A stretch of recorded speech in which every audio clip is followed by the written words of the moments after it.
The beds of Bollywood, या फिर मुझे कहना चाहिए द बास्टर्ड्स ऑफ बॉलीवुड। यार क्या चर्चे हो रहे हैं इस सीरीज के, पता है क्यों? क्योंकि इसके एंड में जो प्लॉट ट्विस्ट दिखाया है वो एक्चुअली में बढ़िया है, और दूसरी बात इसका डायरेक्टर। अब कौन है इसका डायरेक्टर? आर्यन खान। Nepotism.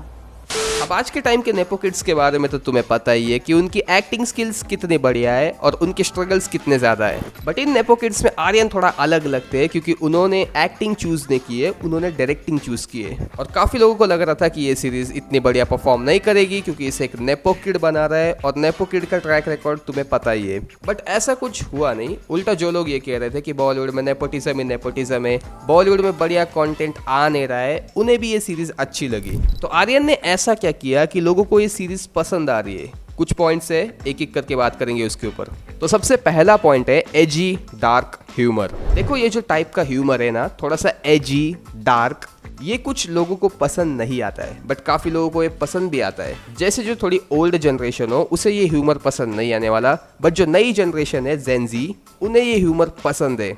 और इस नई जनरेशन में ऐसे डार्क एजी कंटेंट लोगों को पसंद आ रही है। इसका एक बढ़िया एग्जांपल मैं दूं तो दी बॉयज हो सकता है। सीरीज डार्क एजी और काफ़ी ब्रूटल है, बट स्टिल ऑडियंस को वो पसंद है।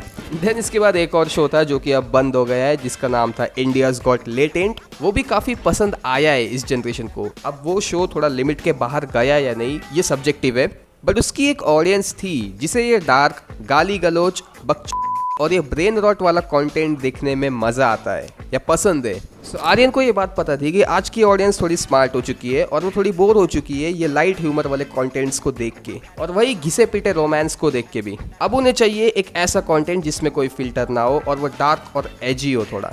और इस एजी कंटेंट के चक्कर में शो में काफ़ी सारी गालियाँ हैं जो कि उसके फेवर में ही वर्क करती है, क्योंकि वो काफ़ी रियल लगती है। अब रिसेंटली मैंने करण जौहर का एक इंटरव्यू देखा ना यूट्यूब के ऊपर, वो मुझे काफ़ी फेक फील हो रहा था, क्योंकि इस सीरीज में करण जौहर को गालियाँ देते हुए मैंने इतना सुन लिया है कि मुझे वही रियल लग रहा है। अब ऐसा लग रहा है ये बंदा अब इंटरव्यू में अपनी फेक पर्सनैलिटी दिखा रहा है। बट चलो अब अगले पॉइंट के ऊपर आते हैं, जो कि है स्टोरी। अब देखा जाए तो इसकी स्टोरी कुछ ज़्यादा ही मास्टरपीस लेवल की नहीं है, कुछ ज़्यादा ही ओवर द टॉप नहीं है, एक काफ़ी सिंपल स्टोरी है। बट उस स्टोरी को अलग बनाता है उसे जिस वे में प्रेजेंट किया है, जो कि है एक सटायर या एक पैरोडी स्टाइल में। अब ये जो पैरोडी या सटायर वाला जॉनरा है ये बॉलीवुड में इतना कॉमन नहीं है। हाँ, हॉलीवुड में तुम्हें इसके एग्जाम्पल्स मिल जाएंगे, बट बॉलीवुड में काफ़ी कम है। सो लोगों को ये पसंद आया कि जो बॉलीवुड एक्टर का बेटा है वही खुद बॉलीवुड का मजाक उड़ा रहा है, बॉलीवुड में जो नेपोटिज्म है उसका मजाक उड़ा रहा है, भाई ने खुद के ड्रग्स केस का भी मजाक उड़ाया है, और साथ में बॉलीवुड में जो इंटरनल डर्टी पॉलिटिक्स चलता है उसके बारे में भी इस सीरीज में दिखाया है। सो हाँ, आर्यन ने बॉलीवुड को एक्सपोज करने का ट्राई किया है एक पैरोडी स्टाइल में,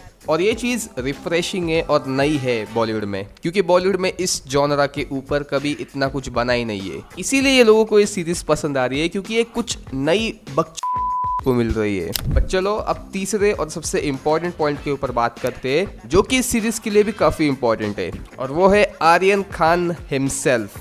बहुत से लोगों ने ये सीरीज देखना शुरू इसीलिए किया क्योंकि इसे शाहरुख खान के बेटे ने डायरेक्ट किए। सो जब आर्यन ने एक्टिंग की जगह डायरेक्टिंग चूज की तो लोगों के दिमाग में ये एक इंटरेस्ट आया कि शाहरुख खान का बेटा भाई अब डायरेक्टिंग कर रहा है तो वो कैसा शो डायरेक्ट करेगा।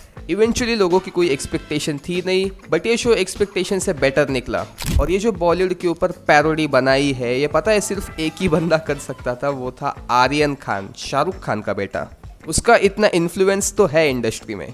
अब मैं तुमसे खुद एक क्वेश्चन पूछता हूँ, तुम्हें क्या लगता है आर्यन से पहले ये आइडिया किसी को आया नहीं होगा? ऑब्वियसली काफ़ी डायरेक्टर्स के दिमाग में ये आइडिया आया होगा, बट अगर कोई दूसरा डायरेक्टर ऐसी सीरीज बनाता तो पहली बात कैमियोज के चक्कर में उसका प्रोडक्शन कॉस्ट या बजट बहुत ही बढ़ जाता। अब दूसरी बात, तुमने बैड्स ऑफ बॉलीवुड में एक कंपनी देखी होगी जिसका नाम था सोडा वाला प्रोडक्शंस। अब तुम्हें भी पता है कि वो किस प्रोड्यूसर की पैरोडी थी, किस प्रोड्यूसर का मजाक उड़ाया था उस कैरेक्टर से। बट अगर ये चीज़ कोई दूसरा डायरेक्टर करता तो भाई उसके ऊपर एक्शन तो लिया जाता, मे भी उसे ब्लैक लिस्ट कर दिया जाता इंडस्ट्री में से, पता नहीं।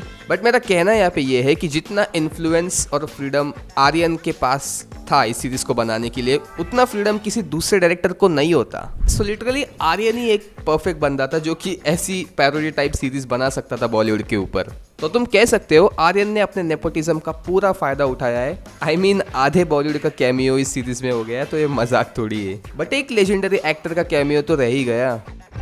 मगर क्यों?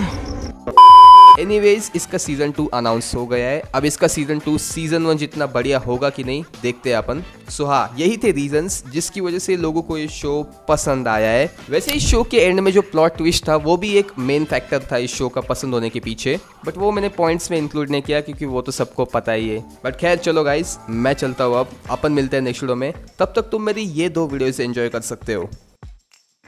और हाँ, ये जो राइट वाली वीडियो है ये थोड़ा अकेले में देखना।